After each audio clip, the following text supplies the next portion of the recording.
అదే యేసుక్రీస్తు ప్రేమ. ఆయన గొప్ప ప్రేమను మీరందరూ తెలుసుకోవాలని నేను ఆశపడుతున్నాను.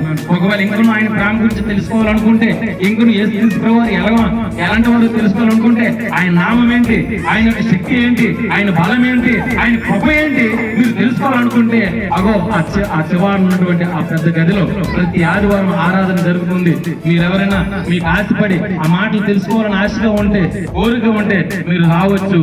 కొద్ది నిమిషాలు, 1 గంట 2 గంటలు అనేక మంది మన గ్రామ ప్రజలు వస్తా ఉన్నారు. మీరు కూడా వచ్చి ఆ మాటలు తెలుసుకుని సత్యాన్ని గ్రహించాలని నేను మనవి చేస్తాను.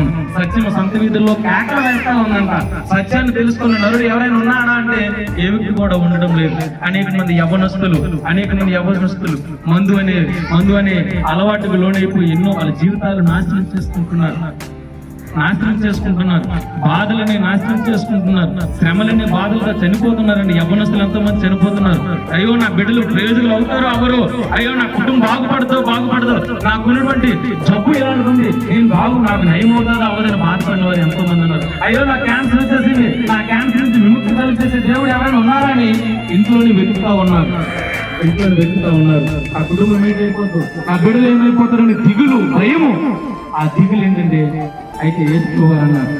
నువ్వు దిగులు పడుతున్నావా, నువ్వు భయపడుతున్నావా, నువ్వు చర్యకము, నీకు నేను తోడై ఉన్నానని యేసు ప్రభువు చెప్తున్నాను.